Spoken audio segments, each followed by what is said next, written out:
Cultura en Casa. En Radio Fénix, CX40, 1330 AM. Un programa de cultura en un ámbito bien coloquial.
Buen mediodía, amigos, un placer estar con ustedes nuevamente, aquí retomando la posta.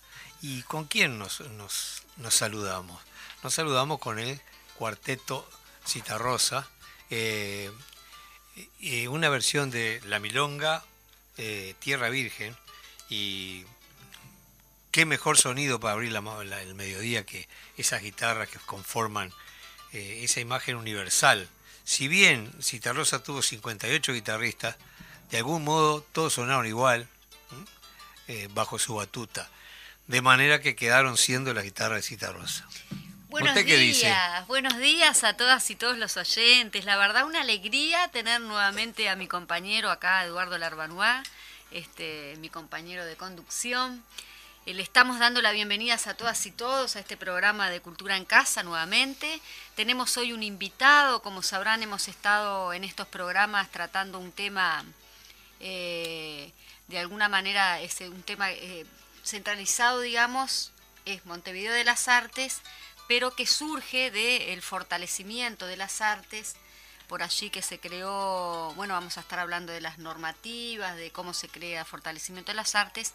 Para eso tenemos un invitado central hoy, un invitado de honor también. Para mí todos los invitados son de honor, pero bueno, porque los mimo y porque después ellos quieren volver, ¿verdad, Eduardo? Es un privilegio tener este espacio y poder conversar con la gente entre mates, que nos enseña y tanto en esta conversada, ¿no? Porque es un ámbito muy coloquial. Tratamos de hacerlo muy tipo entre casa y como charlar para aclararnos nosotros, cosa que nos gratifica mucho porque aprendemos realmente de todas las diferentes disciplinas del arte y compartimos con un montón de gente que algunos están cocinando, otros ya están almorzando y nosotros siempre en deuda con las recetitas, pero cada tanto metemos alguna. Bueno, muy bien, tenemos a Sergio Mautone. Sergio Mautone es un gran actor, lo he visto en las tablas. Él ha tenido responsabilidades en cuanto a las políticas culturales, en cuanto a todo lo que es avanzar en los derechos de los trabajadores artistas. En este sentido, bueno, él fue presidente en un periodo bastante importante en cuales se gestaron, por así decir, las negociaciones para esta ley que hoy tenemos, que es la 18384, que ampara a todos los trabajadores en el marco de teatro, en la música, y bueno, y en ese sentido, posteriormente a que él es presidente del Sindicato Uruguayo de Actores, también tuvo un rol fundamental en el Ministerio de Educación y Cultura como director del ministerio. Así que te damos la bienvenida y bueno, hoy vamos a estar hablando, si bien tuvimos en los programas anteriores a los diferentes directores y a los diferentes actores que están allí, ya están actuando, que bueno, algunas funciones se han tenido que suspender por el tema del COVID, lamentablemente para el público, ¿no? Porque un público que estaba cautivo para ver esas grandes obras de teatro. Hoy vamos a estar hablando, pero de la parte más política, digamos, de las gestiones, de cómo surge todo esto. ¿Cómo estás, Sergio? Bienvenido. Buen día, la verdad un gusto, un honor para mí estar con ustedes. Aprovecho a felicitarlos por este espacio. Creo que es muy importante tener ámbitos donde podamos charlar de cultura y sobre todo tomo una palabra de Eduardo, tomo una cuestión que recién referiste.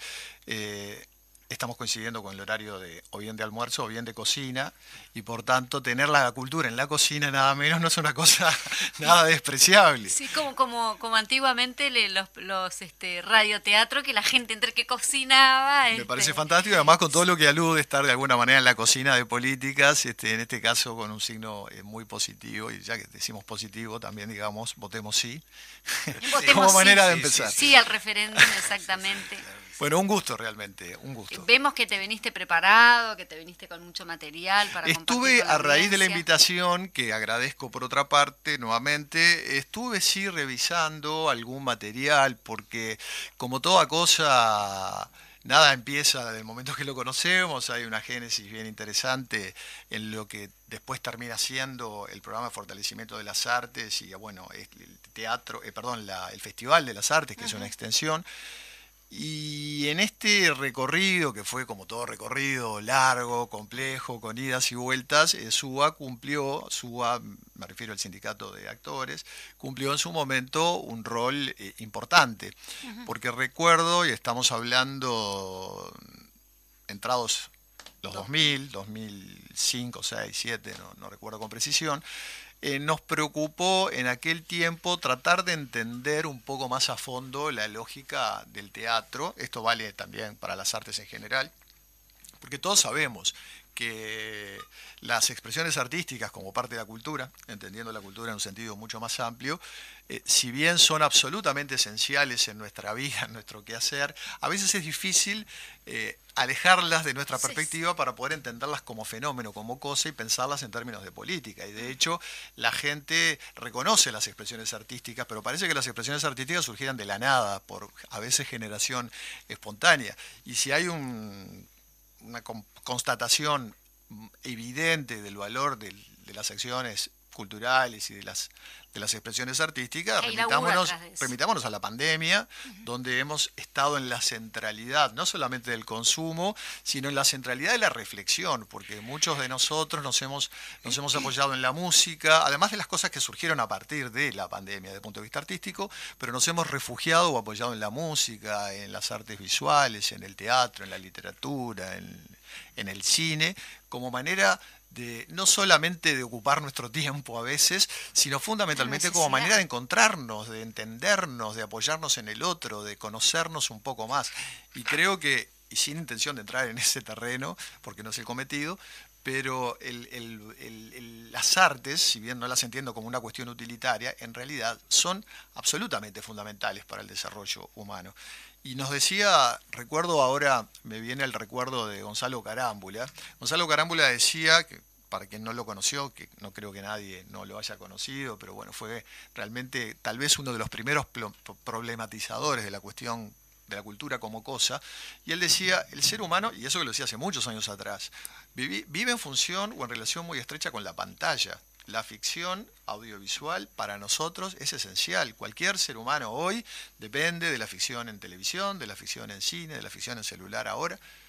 Depende a veces y mucho.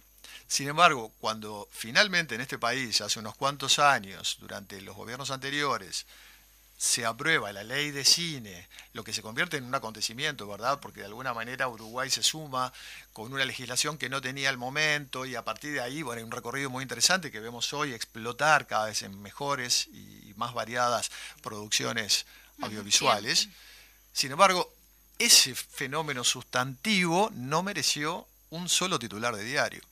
La prensa del momento no se ocupó del tema, por ahí se leía alguna cosa colateral. Lo que están diciendo recién la gente se está informando, ¿no? También puede ser eso. También, pero entonces esto tiene que ver con que sigue, a pesar de la absoluta omnipresencia, sigue siendo una cuestión invisible.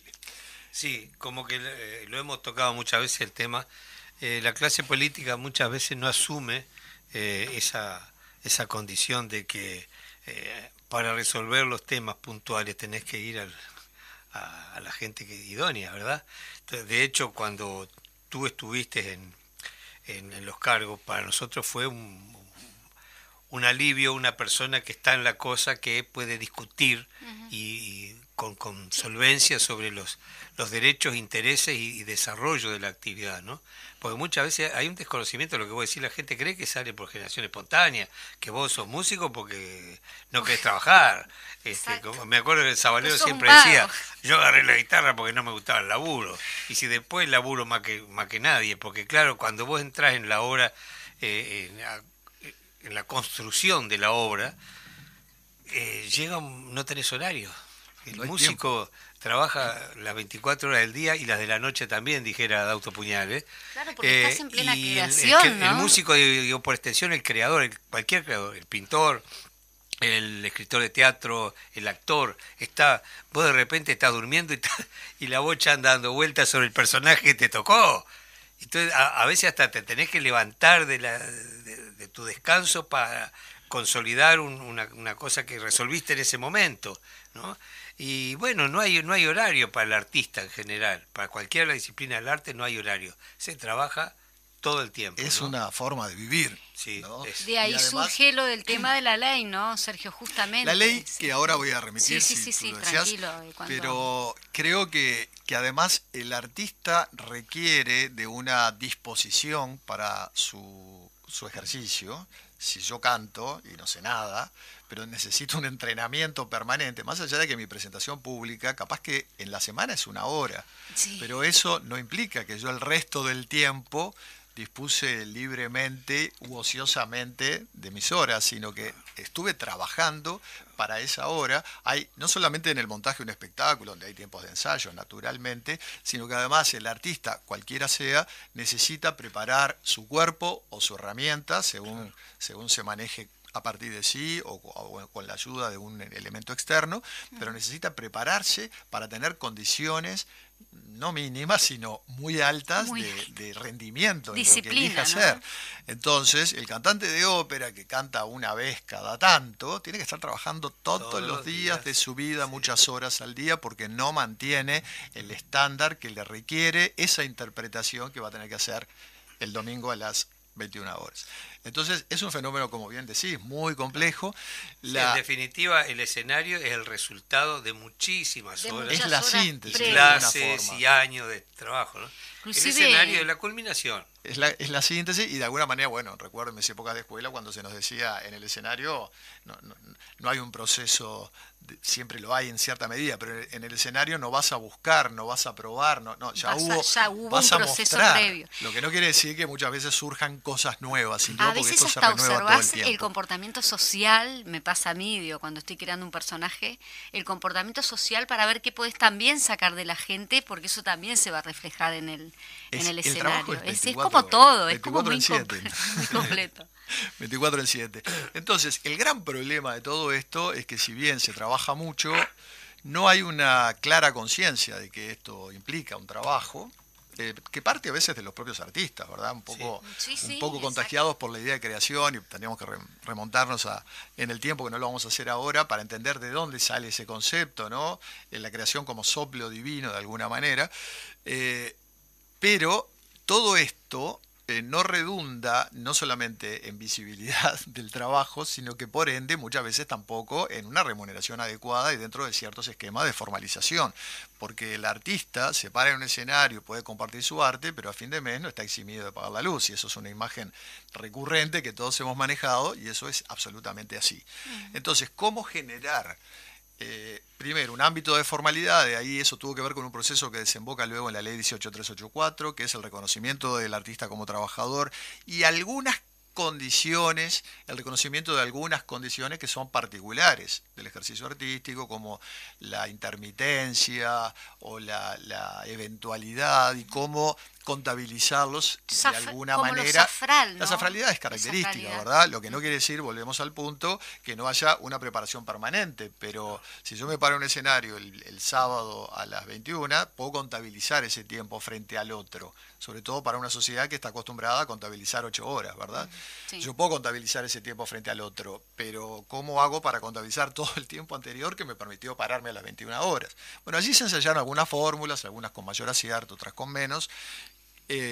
Un día, si querés, podemos hablar del proceso de la ley. Hay tanto para hablar. Hay tanto para hablar. Y bueno, que desembocó en esa ley. Y es un hecho muy dinámico, ¿no? Es un hecho muy dinámico. Cambio, ¿no? Que yo creo, además, y hace poco tuve una charla, me invitaron a hablar justamente de este tema, y yo invité a quienes hoy estaban trabajando en este asunto, a que la revisaran de arriba abajo, porque evidentemente hay que repensarla, hay que ver qué cosas sí funcionaron y qué cosas todavía no, a los efectos de poder ajustarla a una realidad. Para que sea un poquito más abarcativa. Que es dinámica. Eso fue una muy buena cosa cuando apareció, cuando irrumpió. Hoy creo yo que hay que revisarla como todas las cosas.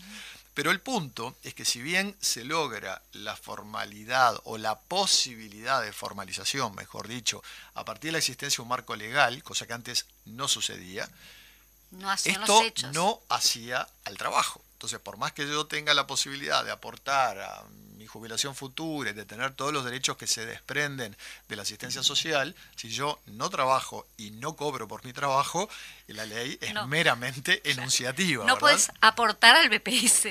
No podemos aportar al BPS. Y recuerdo, en determinado momento, creo que Pepe Vázquez era presidente del sindicato de actores, y él en una entrevista dice: nosotros somos un sindicato de desocupados. El 95, y se quedó corto, el 95 dijo % de nuestros afiliados no tienen remuneración. Y yo creo que se quedaba corto en ese momento. Y eso creó una cierta conmoción porque los diarios se preocuparan, pero esto, en el ámbito de los artistas, se entiende perfectamente. Ahora, lo increíble, y acá es donde gana como fuerza, ¿no?, la fuerza de la expresión de la cosa artística, lo increíble es que pese a eso, igual las organizaciones sindicales dentro del ámbito artístico existen, con sus dificultades, con sus problemas, pero el motor fundamental de la organización sindical es el salario.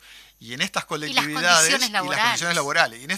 Y en esta, digamos, colectividad, justamente, si hay dos aspectos que pasan a segundo plano, son salario y las condiciones laborales. Es muy curioso el fenómeno, ¿verdad? Será como al revés. Porque si nosotros pensamos en la génesis, cómo surge SUA, el inicio de SUA, que cumplió 80 años el año pasado, el inicio de SUA tuvo que ver con esa ráfaga de conformación de organizaciones sindicales. AEBU, de quien también soy parte, cumple este año sus 80 años, este 5 de mayo, por ejemplo. En ese contexto, quienes crean en primer lugar el sindicato de actores, que fue de actores y también de locutores muy rápidamente, fueron quienes, los elencos radioteatrales. Porque Uruguay tuvo una época, ya que estamos en radio, en que existía un auge brutal. Y puedo contar muchas anécdotas. Muchos actores de ahora, de escenas, vienen de radioteatro, ¿no? Sí, los muy grandes, muchos seguramente hicieron su inicio en ese contexto. Claro, porque ha pasado años, estamos hablando de 80 años atrás, la creación de esa agrupación, ¿verdad? Que fue luego SUA. Y los actores de radioteatro, rápidamente, muchos de ellos saltan a la televisión. Cuando en la década del 60, aunque suene ficción, hoy se producía contenido nacional con mucha más intensidad que hoy. Entonces, eso reforzó el sindicato de actores a partir del trabajo que desaparece entrada la dictadura, y bueno, y que entra en un tema sería complejo abordarlo en breves minutos, pero existió un momento en el que se trabajaba, se cobraba, y por tanto había un marco legal mucho más evidente, y hubo una ley que permitía a los actores de aquel momento jubilarse, con alguna característica diferencial al trabajador común de la radio, o al otro, al trabajador, digamos, al operario o al periodista. De hecho, algunos actores llegaron a jubilarse por aquel esquema. El Acta 9, si mal no recuerdo, fue la que deroga ese esquema de jubilación. Exactamente. Y luego, bueno, surge muchísimo más acá en el tiempo todo este proceso que desemboca en esa ley. Pero decíamos, no hay trabajo. Entonces había que pensar en términos de trabajo. Y eso nos llevó a analizar comparativamente, bueno, qué pasaba en Argentina, en Chile, Colombia, España, México, a bucear un poquito en sus ámbitos formales, legales. Estamos hablando en un momento que no solamente no había legislación alguna, sino que tampoco había programas de fomento, ¿verdad? Como sí hay hoy, aunque hoy algunos con recorte, pero digo, siguen existiendo. Y establecimos una especie de estudio comparado a nivel legislativo y conformamos un esquema borrador de ley de teatro, que reunía una serie de principios. En primer lugar, yo creo que nos ayudó a entender la cuestión, hablo de teatro, pero es traspolable, claro. Nos llevó a entender el fenómeno como sistema, porque cada uno dentro de ese sistema se veía particularmente, y sin embargo esto es algo mucho más complejo, donde la producción artística obviamente implica no solamente el hecho visible en sí, sino que hay todo un entorno que lo hace posible. Por ejemplo, el lugar donde sucede. Entonces, uno entiende que el edificio teatral, el espacio teatral, aunque también obviamente hay expresiones de carácter informal o no dentro de este esquema que hacen, no me viene el término preciso ahora, que se hace teatro en lugares alternativos, y eso también es parte de la expresión, no convencionales. Naturalmente. No convencionales. Gracias, no me venía el término preciso. Pero básicamente, a pesar de eso, la centralidad se desarrolla en edificios teatrales, ¿verdad? También eso implica necesariamente, bueno, una formación. Hay que formarse no solamente para poder pararse en un escenario, hay que formarse para estar atrás del escenario, hay que formarse para estar abajo del escenario. Había algunas fortalezas que el país había desarrollado, pero todavía rengueras en muchos sentidos. En el cine lo vimos claramente, el desarrollo del cine fue muy explosivo y fue también arrastrando, entre otras cosas, la aparición de formación en cine, que los más viejos recordamos que en Uruguay no había hace 20 y pico de años. Era algo prácticamente amateur, cuando se podía. Entonces, esta y otras más eran componentes, ¿verdad?, de un sistema. Había que trabajar en la creación de un público, había que trabajar en los mecanismos de producción que habilitaban que la rueda empezara a rodar. Había que generar determinados esquemas que garantizaran, por ejemplo, la circulación a nivel del país, qué obstáculos había que vencer para poder lograr esos objetivos. Bueno, sobre todo esto se conversó, se discutió, se leyó y se conformó un cuerpo borrador, que incluso te puedo dejar luego por si interesa tenerlo ahí como en un archivo para quien sabe. Nosotros las entrevistas las colgamos en el portal del Popular, es decir, un portal que invitamos siempre, y bueno, podemos poner adjunto la documentación que los invitados Perfecto. Y bueno, y a partir de esa documentación que se promovió en su momento, se hizo una gira a nivel nacional, discutiéndola en cada lugar, en cada pueblo, aprendiendo también particularidades que no estaban tan claras en una primera en un primer acercamiento al tema, surgieron algunos elementos que pudieron no ser volcados a una ley de teatro, porque esta ley de teatro no tiene que ver con la ley que finalmente se aprueba, con una ley básicamente de apoyo que hoy está incumplida por parte del gobierno central, que la que financia, está en el Parlamento ahora. claro, que financia o que ya fue subsidia, fue aprobada en el gobierno pasado y que subsidia de alguna manera o que ayuda a paliar la situación compleja financiera que viven los teatros. Bueno, no estamos hablando de ese proyecto, estamos hablando de esa ley. Es una ley que no llegó a ver la luz. Es una ley que no llegó a ver la luz, que a mi entender era bastante más abarcativa. Abarcativa porque era a nivel nacional también. A nivel nacional, pero además intentaba, por lo menos entendía con todas los subsistemas dentro del gran sistema que era la actividad escénica, básicamente. No solo teatro, también títeres, también circo, ¿verdad? También danza, pero esencialmente el enfoque nace a partir del teatro. Y apoyados en la máxima de Lorca, darle 10 años de buen teatro, ¿no?, al pueblo y tendrá un impacto muy favorable en su sensibilidad. Y lo mismo pasa al revés, esto vale para todas las artes. En determinado momento, la Intendencia de Montevideo, Héctor Guido era su director de cultura, Ana Olivera era la intendenta, nos convoca a la Sociedad Uruguaya de Actores, a la Federación Uruguaya de Teatros Independientes, porque Guido tenía la preocupación de buscar algunas herramientas para paliar una situación en el teatro que era compleja. No, con esto no digo nada nuevo, esta frase se puede aplicar en cualquier década del siglo sin ninguna dificultad. En todos los ámbitos también. Y nosotros allí le ofrecimos, mira, estamos justamente trabajando en un esquema, ¿no?, que es este que acabo brevemente de compartir. Nosotros podemos hacer una reconversión de esta visión al departamento de Montevideo y a partir de ahí de repente empezar a conversar. Esto llevó una serie de charlas y fue habilitando un esquema basado esencialmente en estos aspectos que yo señalaba, que termina presentándose en un Consejo de Cultura que fue uno de los pocos que se convocó. A nosotros nos preocupaba, como sindicato naturalmente que éramos, ayudar a crear condiciones de trabajo, ¿verdad? Trabajo remunerado, al mismo tiempo que nos preocupábamos por fortalecer el funcionamiento del sistema y por cumplir un rol que para nosotros siempre es caro, es decir, llegar al otro. Por ende, ayudar a la consolidación de públicos o poder facilitar el acceso para aquellos sectores de la población más alejados de la centralidad que a veces no tenían, en aquel momento sobre todo, tantas posibilidades de poder compartir el fenómeno. Y así fue que nosotros hicimos un plan de fortalecimiento para teatro independiente en aquel tiempo, por considerar el teatro independiente, bueno, primero, columna vertebral del movimiento teatral uruguayo, en sí mismo un propulsor de políticas culturales, como lo son todas las expresiones artísticas, ¿verdad? También un lugar desde donde se supo resistir en momentos difíciles.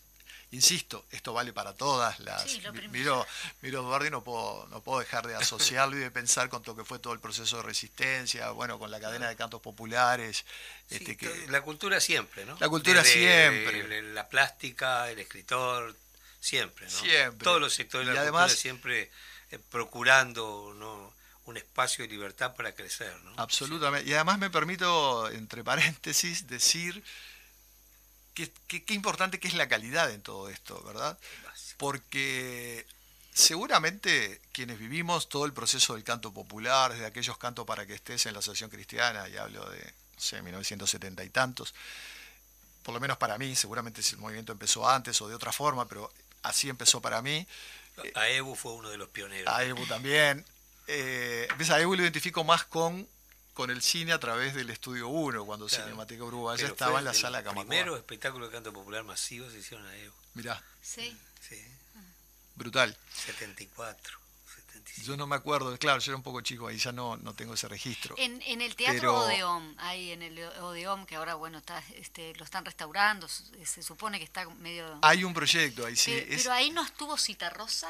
Claro, ahí fue la primera. Porque ahí era también un foco Ese sería un buen programa, mirá que hay mucho para hablar del Teatro Odeón. Ese Odeón, es un programa. Sí, donde desaparecieron los documentos. Hay muchas historias misteriosas en torno a ese teatro. Eso está que fue bueno. de Suba en un momento. Eso, exactamente. Sí, ahí hay un programa, ahí hay temas... ahí hay llagas abiertas que ahí, todavía, mirá que ahí es muy tenés interesante. que volver para hablar de eso. Mirá, no sé si soy el más adecuado, porque yo no viví la historia, yo he leído sobre la historia, Sí, pero es un tema que a mí me interesa estoy muy investigar, enterada investigar más a de fondo. anécdotas. Claro. Sí. No, pero me refería, qué importante es la calidad, porque uno piensa en aquel movimiento y los nombres que uno recuerda son nombres vigentes al día de hoy, producto de su calidad de su artística, laburo, de su por sobre disciplina. todas las cosas, más allá de su compromiso. Exacto. Bueno, vos sabés además una de su cosa compromiso. interesante que te voy a decir, que fue una actividad también muy cohesionada entre los artistas, ¿no? Nosotros tuvimos el privilegio de que uno de nuestros primeros guías fue Derby Vilas, un hombre de teatro, que nos enseñó también una actitud sobre el escenario, cosa que de repente vos venís del interior o de una formación intuitiva y creés que cantar es solo tener la voz, y la voz es un elemento. Claro.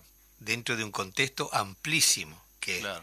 formación cultural, tener una cabeza, ¿sí? ¿Cómo es posible de repente que yo sea un gran concertista, de repente del instrumento que sea, y me vaya a una gira internacional y me preguntan quién es Torres García y yo no sepa quién es? Eso no puede suceder. Claro. Bueno, entonces tuvimos la suerte siempre de un intercambio. Por otro lado, Benavides para nosotros fue un faro, un hombre de la literatura básicamente, un docente al que el grupo de Tacuarembó le debe su proyección. Gracias, el Bocha tenía una especie de, ¿cómo te puedo decir?, de oficina en su casa, claro, donde repartía y cultura boliche, generosamente. En el boliche, ¿no? Su casa era el boliche cultural, donde nosotros íbamos a nutrirnos, a hablar de teatro, a escuchar desde música académica hasta la música popular. Y fue maravilloso compartir criterios diferentes y enriquecernos con el Darno, con Carlito Benavides, en fin, con Numa.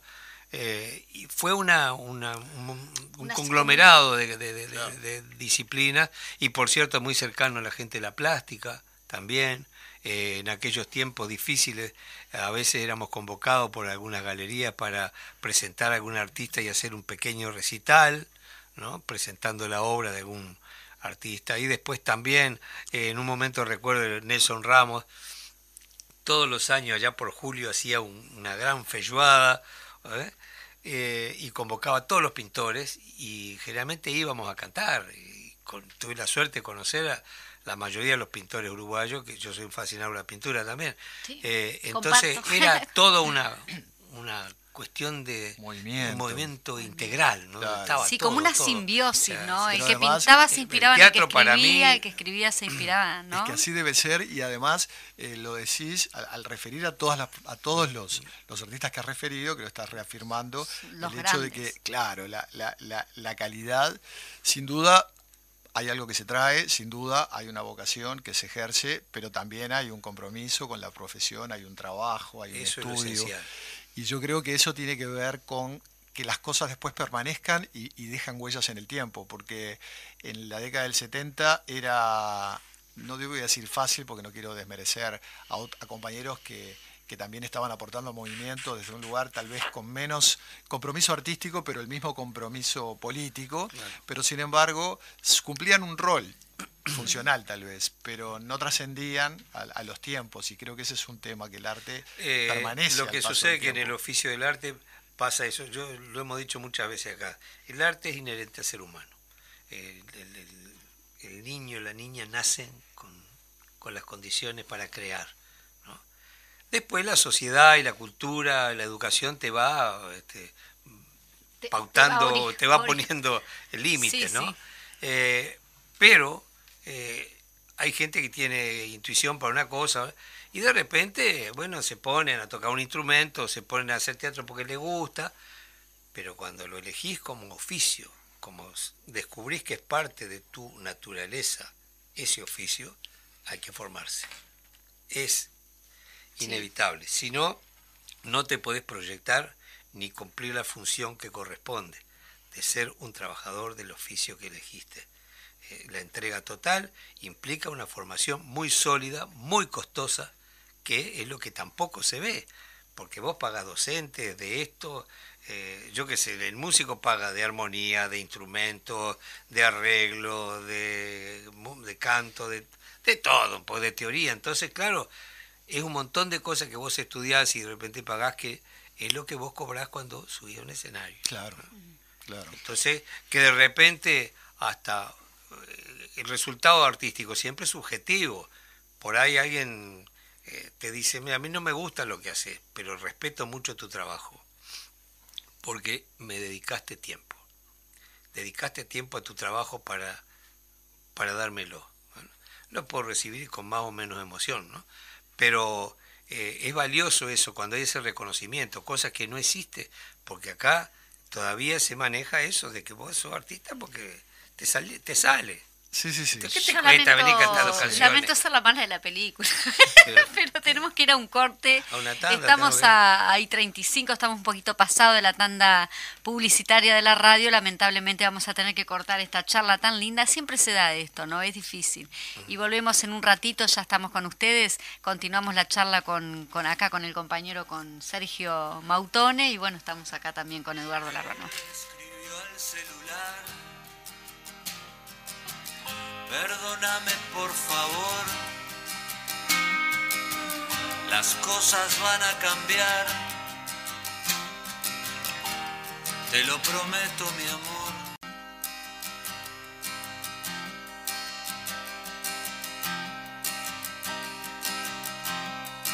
Él escribió al celular,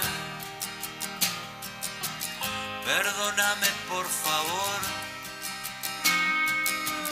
las cosas van a cambiar, te lo prometo mi amor.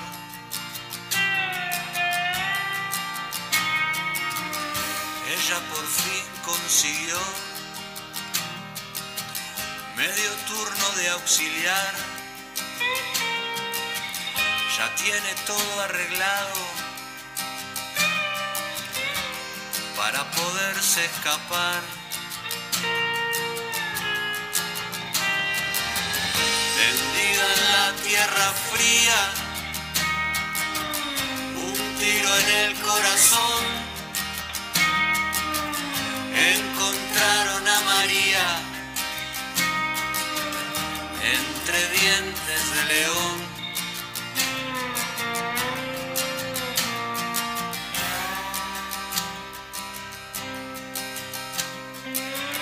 Ella atendió el celular, pensaba que no me iba a enterar. Después del 2:22, en casa vamos a hablar.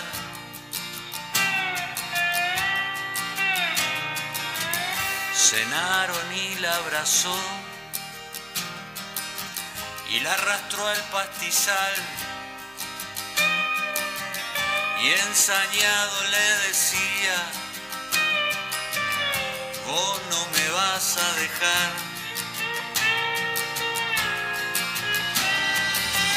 Tendida en la tierra fría, un tiro en el corazón, encontraron a María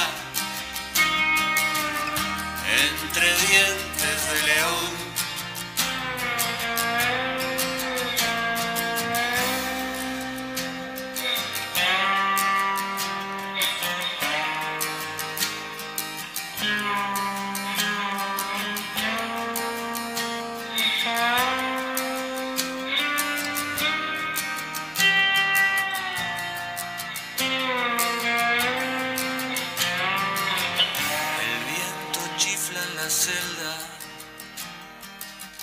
Y él extraña el celular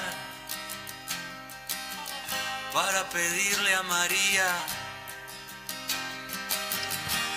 que lo vuelva a perdonar. Tendida en la tierra fría, un tiro en el corazón, encontraron a María entre dientes de león.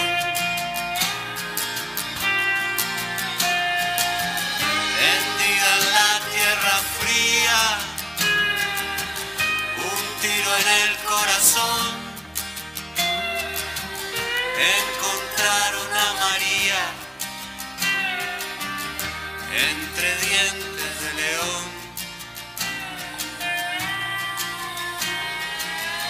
Hendida en la tierra fría, un tiro en el corazón, encontraron a María entre dientes de león. Hendida en la tierra fría. Garo Araquelian haciendo este tema tremendo que nos pone al tanto de esta realidad que desgraciadamente repetida, ¿no? Del feminicidio, del poder, del machismo, en fin, que hablábamos acá fuera de micrófono, un hecho particularmente importante, cuando estos elementos, estas situaciones terribles que vive la sociedad, queda nada más que en un hecho judicial o político, queda en eso. A veces es llevado a través de la cultura a una imagen, a una película, a una canción, a un poema, a una obra de teatro, y toma una relevancia mayor. Por eso el compromiso también del artista en cualquiera de su disciplina de tocar estos temas que lo conmueven, ¿no? Y sin duda la cultura artística genera en el otro una actitud diferente para entender los problemas, ¿verdad? Estamos viviendo todos los días situaciones tremendas de asesinatos, feminicidios, malos tratos, y bueno, hoy por lo menos se sabe, era un hecho particularmente común en otros tiempos, como que el hombre tenía la autoridad sobre su mujer y tenía la autoridad para pegarle y hacer lo que quisiera con su mujer y sus hijos, y se decía, no te metas en la casa del vecino, en la casa de para adentro es de él. No, no es de él, ¿no? Entonces Todos hoy se somos está tomando una responsables. comprensión diferente de la situación gracias a este tipo de trabajo, de la discusión del problema, de asumirlo y también de reproducirlo a través del arte en cualquiera de sus manifestaciones. Yo veía ayer una obra de una obra plástica de una mujer que hace muchísimos años, europea, fue violada por su maestro de pintura, y la venganza de ella es pintar un cuadro donde ella y otra mujer lo asesinan al tipo, ¿no? Entonces, claro, es una situación radical, pero fue la única forma que la persona hay que llegar encontró, a esa fue simbólica a expresión. través de una pintura para, en todo caso, exorcizarse de ese hecho tan embromado de su vida, ¿no? Pero cómo la cultura tiene la responsabilidad, bueno, en todo caso no es una responsabilidad, es un resultado, porque vos sos un emergente social. Tiene como un efecto Vos sobre el otro. vos sufrís esa situación por el otro, o sentís la aberración del hecho y lo transmitís a través de una obra, ¿no? Lo transmitís como puedas, ¿no? Bueno, vamos a leer alguna cosita acá. Conozcamos la LUC, lo decía hoy Sergio Mautone, que está obviamente a favor del sí rosado por el referéndum. Organización General de la Educación Pública dice por acá: la túnica y la moña no solo son un uniforme, son el símbolo de la educación que es de todos. Así que por favor no hacer nada, defender la educación pública. Antes de ir con Sergio nuevamente, vamos a pasar un audio de un saludo de alguien que vamos a tener en la radio el jueves que viene aquí en este programa Cultura en Casa, que nos mandó un saludito. Hola, buen día, ¿qué tal? Mi nombre es Gerardo Nieto y quiero saludar a los amigos de CX40 Radio Fénix, pero especialmente al programa Cultura en Casa, que conducen María José Pedraja y el amigo Eduardo Larbanois, y también comunicarles que este jueves que viene voy a estar allí en los estudios de CX40, en su programa para compartir una nota que, bueno, creo que va a estar muy interesante, así que los invito a escuchar a CX40, el programa Cultura en Casa, este jueves que viene, y nada, los quiero mucho y gracias por su compañía. Muy bien, Sergio, volvimos acá, ahí teníamos el saludito. ¿Cómo te cayó el impacto, ¿no?, de la gente, la cultura que realmente se está identificando con el sí rosado y para votar para derogar los 135 artículos de la LUC, ¿no? Sí, no, y además en el caso de Gerardo, que por su popularidad y por su llegada a determinados sectores, ha generado un revuelo. Suele generar revuelos con sus declaraciones y bueno, son cosas bienvenidas porque de alguna manera, le han cuestionado que no ha entrado en un abordaje analítico de cada uno de los artículos, cosa que es imposible de un escenario, absolutamente imposible. Bueno, si quieren lo vamos a hacer.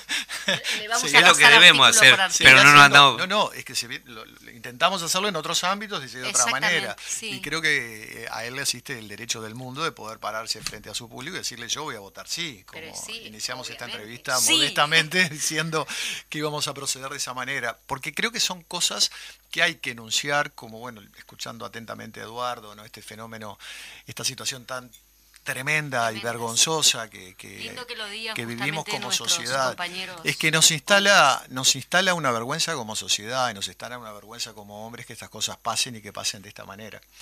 Evidentemente hay que seguir trabajando, hay que seguir hablando, hay que seguir denunciando y sin duda también hay que seguir produciendo arte, porque el arte, lo hemos dicho muchas veces a lo largo del programa y de distintas maneras, pero el arte es una oportunidad precisamente para revisarnos como sociedad, no porque busque ese cometido, porque se da, para revisarnos como sociedad y como para abrir nuestra cabeza y poder aceptarnos tal cual somos en un ámbito de diversidad, respetándonos, en fin, estableciendo códigos de convivencia, estableciendo códigos democráticos, de convivencia democrática. Y esto en definitiva también es lo que apunta o a lo que apuntó este trabajo que nosotros presentamos en su momento, a crear esas condiciones dentro de un ámbito concreto, ¿verdad?, que era en este caso el teatro, volvemos a decirlo, entendido sistemáticamente o sistémicamente, no sistemáticamente, y nuestra intención fue trabajar hacia la creación de políticas que tenía como objetivo defender la cosa pública,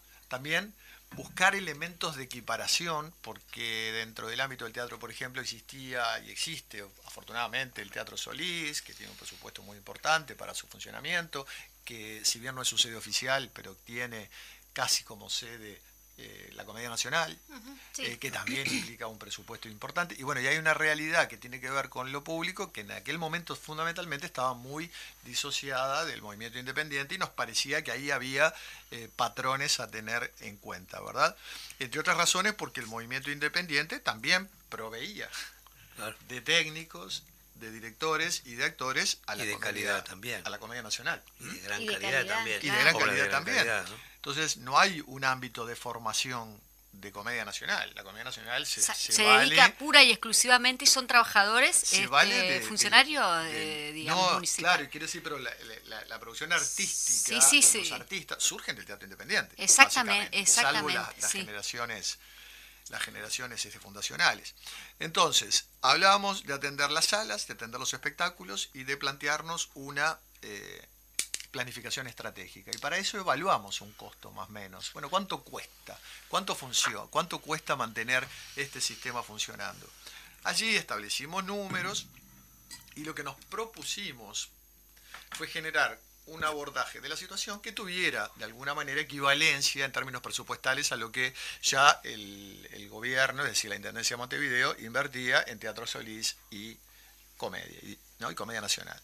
Pensemos en términos de, ¿cuánto se invierte en Solís y Comedia Nacional? Si tuviera esa plata el sector independiente, ¿cómo se podría pensar? Un juego de imaginación, ¿verdad? Sí. Y eso nos llevó a analizar primero cuál era la situación del teatro, cuánto costaba mantener un teatro, cuánto costaba mantener sus funcionarios operando, los deterioros, el costo de servicios. Eso arrojó un número que ahora no recuerdo exactamente, pero implicaba, un costo en el torno a aquel tiempo de $1 millón y tanto por por decir algo. Después más o menos analizamos, bueno, cuántos espectáculos se ofrecen en Montevideo. Habíamos en aquel momento contabilizado 150 el año inmediato anterior, 150. Nosotros entendemos que no 150 espectáculos pueden vivir porque la ciudad no lo admite. Creo que ese número también obedece a que como no hay una expectativa de cobro, exacto, hay simplemente una equiparación de propuestas, las muy profesionales con las menos. Bueno, tal vez en un esquema, y nadie tiene la vara mágica para decir este sí, este no, pero en un esquema donde se den otros parámetros, como pasa en otras partes del mundo, podríamos tener en torno de 15 o 20 espectáculos dentro de un circuito profesional, ¿no? Por así decirlo. Por así decirlo. Eso nos llevó más o menos a establecer, bueno, cuánto dinero habría que invertir en mantener 20 elencos, cuánto dinero habría que mantener la sala funcionando, y cuál es la contrapartida que como movimiento se ofrece al poder público. Y bueno, tenemos una capacidad de convocatoria de públicos a través de una oferta ya concreta, porque hay salas construidas.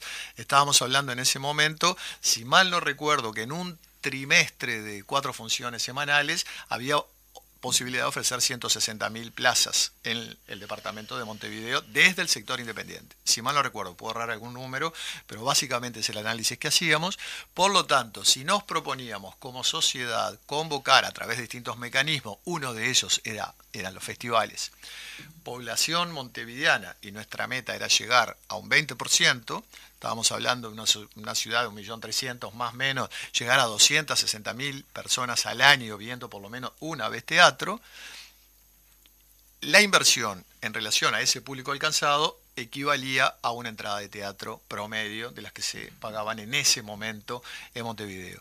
Con esto estábamos diciendo que si lográbamos educar a un 20% de la población en el consumo de bienes teatrales, no digo que se autosustente el sistema, pero seguramente nos acercamos bastante a un funcionamiento autosustentado, por un lado. Y por otro lado, había inversión de la Intendencia de Montevideo en algunos esquemas propagandísticos de difusión de sus propias políticas, que entendíamos que se podía hacer a través de políticas en el ámbito artístico, entre otras razones, porque tenemos un público contabilizable, cosa que no pasa a veces a través de los medios.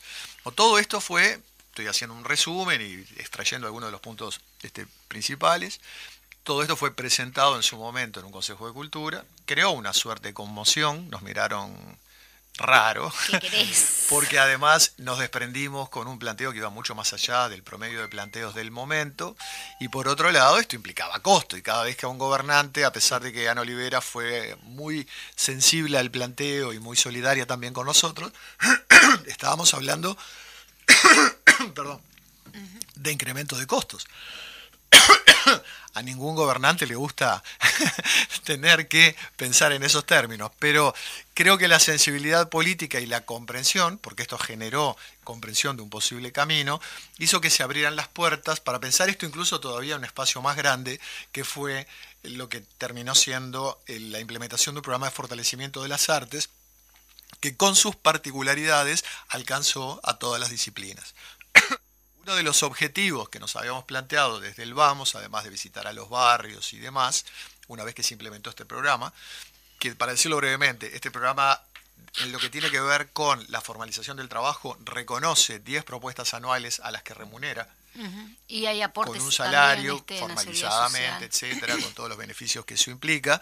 A su vez hay un dinero para producción y también hay otro dinero que se destina a lo que se dio en llamar creación cooperativa, donde hay un paliamiento a los efectos de producir un espectáculo y luego lo recaudado por taquilla, también formalizado, se convierte en salario para el actor. Y a esto se le suma una tercera pata que tiene que ver con la elección o la selección de espectáculos ya estrenados con la intención de hacerlos recorrer por los barrios. Esto más una partida de subsidio, que no es la ideal, pero que ha ayudado fuertemente a los teatros independientes a su sostén, más una política de promoción, bueno, ha hecho que con limitaciones, con muchos aciertos, con algunos desaciertos, el programa ha funcionado y creó en forma casi al inicio, casi en paralelo a que se pusiera en práctica, creó un festival de teatro que comenzó modestamente en la Sala Verdi hace 9 años. Vamos en el 9º. Algunos días en el mes, y hoy es un festival que por primera vez, y acá quiero reconocer especialmente a Carlos Viana, que estuvo en el inicio en todo este proceso y que se ha convertido en el artífice. Hoy por hoy el festival no es un festival de teatro, es un festival que va mucho más allá, con propuestas diversísimas en distintas salas de Montevideo, y en lo que corresponde a teatro particularmente, hay presencia en todos y cada uno de los municipios, lo que también da cuenta de un crecimiento, eso no estaba hace 10 años atrás, un crecimiento en cuanto a infraestructura cultural promovido por la Intendencia de Montevideo.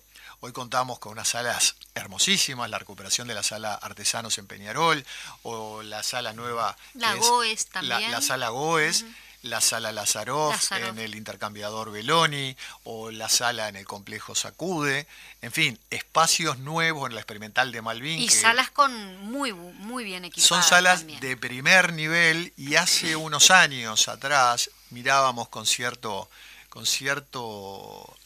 recelo, no es la palabra, pero con cierta envidia sana, miramos las políticas culturales en Medellín, cuando se impulsaba justamente la penetración en los barrios más populares con gran infraestructura cultural, y bueno, de alguna manera hoy podemos decir que la Intendencia de Montevideo ha generado esa política y los resultados están a la vista. El festival, en lo personal, a mí me carga de emoción, porque modestamente fui uno de los tantos articuladores de la etapa que dio luego nacimiento a este festival, y bueno, verlo en una 9ª edición, y no solamente en una 9ª edición, sino más en una 9ª edición desparramada por toda la ciudad, y tiene mucho para seguir creciendo. Fíjate, un país chiquitito como nosotros, ¿no? Con 3,5 millones de habitantes. Los argentinos dicen, vos levantás una baldosa y sale un actor, un cantor, un músico, un pintor, Y es cierto, así. Hay una riqueza, y lo que por lo menos hemos hablado muchas veces con los colegas, hay un elemento importante que nos falta, que es la proyección hacia afuera.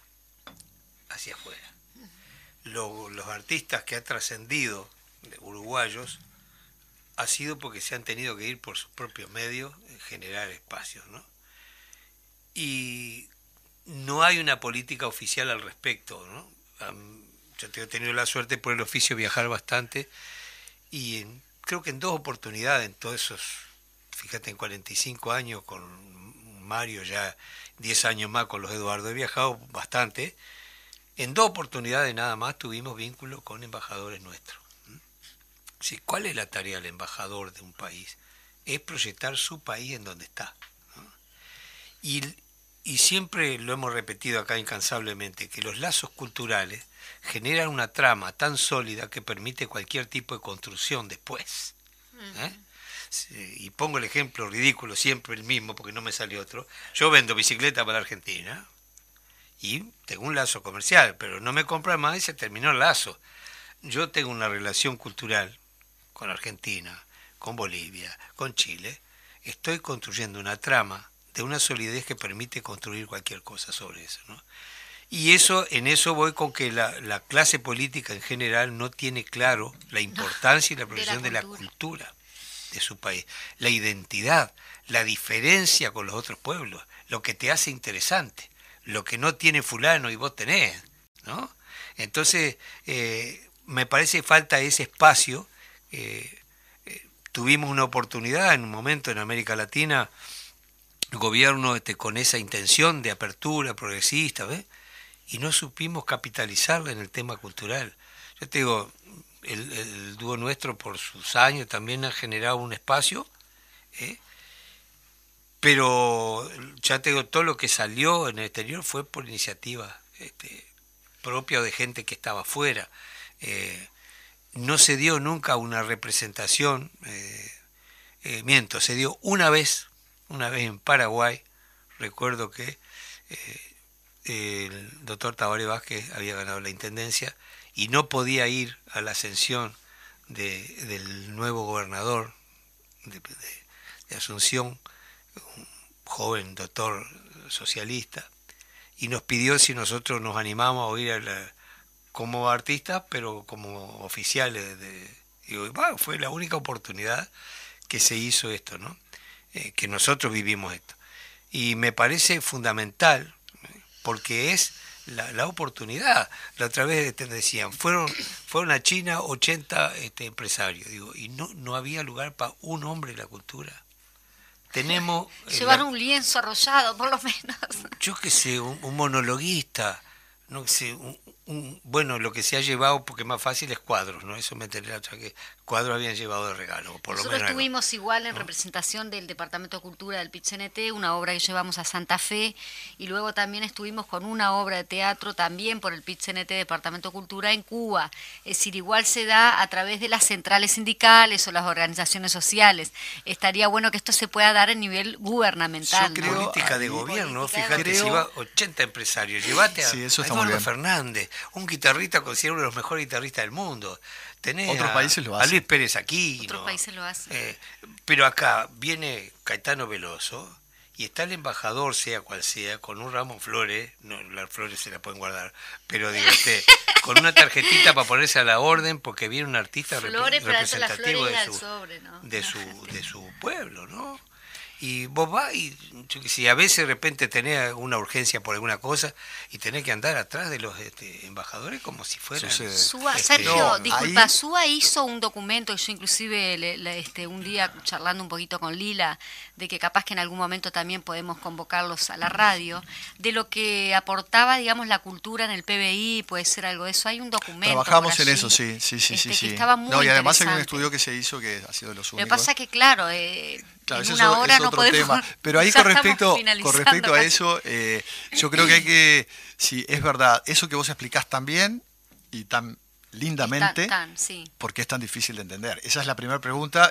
¿Y cuánto nos impacta a nosotros? ¿Y cuánta responsabilidad hay del sector de no hacer comprender estas cuestiones? Ahora, sí creo que se han hecho un montón de cosas. El problema, y Pero podemos... siempre hay para hacer, es como El tu casa. problema, claro, el problema es Siempre te que, falta algo. y lo digo incluso con autocrítica, es que hemos volado bajito. Nos ha costado, a mí siempre me gustaba manejar esta imagen, nos ha costado sentar a la cultura a la mesa grande. Sí. Y me permito referir a Fernando Pereira, porque Sí, Fernando hay que Pereira mencionarlo. Sí. es de Uno de los los... dirigentes, hablo de él incluso como dirigente del PIT-CNT, Sí. que fue de los dirigentes, del presidente del PIT-CNT, que logró en sus discursos, cosa que a veces incluso al propio PIT-CNT le Incluir la costaba, cultura. incluir cultura en la enunciación, porque los reclamos son históricamente trabajo, y está muy bien, trabajo, vivienda, salud, educación. Y costaba introducir cultura la palabra nunca. cultura. Siempre, bueno, Es verdad. y Fernando, es justo decirlo, es de los dirigentes que ha ayudado, no es el único, pero es uno de los que en su discurso ha incorporado la palabra cultura de manera sistemática. Lo convocamos inclusive a escuchar a los agentes de la cultura ahora que va a asumir el 5 de febrero.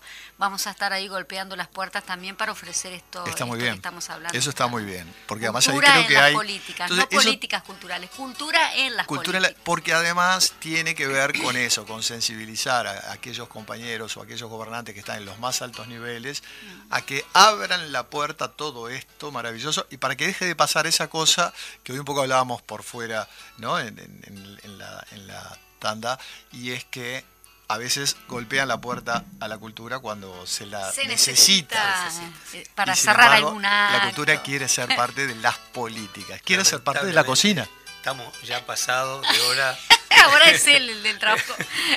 No tenemos que cortar, pero la verdad que siempre quedamos cortos. Pero ¿Cómo te sentiste, Sergio? ¿Verdad que es como que queda uno ahí? Queda un montón para Me sacar. sentí en casa y claro, es como, ¿no? Uno abriendo ventanas, podría Claro, seguir y lo que hablando pasa todo el también día. que Si habrá no tenés trabajo. no hay mucho espacio para Claro. esto, para tocar el tema y para hacer conocer a la gente lo que se ha hecho, lo que queda por hacer, porque no se repican los grandes medios, no te enterás de todo lo que se ha hecho. Por cierto, falta información, muchísima Y cuando información. empezás a desarrollar un tema, viste que es como muy ramificado todo esto de la cultura. Entonces, si habrán complejidades y si habrá oídos sordos a veces Ese es uno de en nuestros muchos problemas. lugares. Entonces, Es uno de nuestros problemas. Así que- te estamos invitando a seguir desarrollando este tema, que nos hemos quedado cortos. Estoy seguro que la gente también, porque la radio es esa maravilla que te permite estar haciendo otras cosas y escuchando y opinando. de Han pronto, mandado ¿no? felicitaciones del programa. Así que a toda la audiencia, mil gracias. Vamos a tener oportunidad de seguir esto porque hay mucha tela para cortar. Siempre decimos lo mismo, pero es cierto. Cada uno que viene trae cosas maravillosas. Y bueno, si hacemos otra ronda de todos los que han venido, vamos a ir tocando los temas puntualmente. Y bueno, muchas gracias al compañero que nos ha permitido llegar a la audiencia. Gracias, Javier. Javier, muchas gracias, abrazo. Disculpa la pasadita a la media. Y bueno, abrazo a la audiencia. Gracias, Sergio. Pero te vamos a tener pronto por acá. Muchas gracias a ustedes, un placer. Bueno, nos estamos despidiendo hasta el jueves que viene. Chau, chau.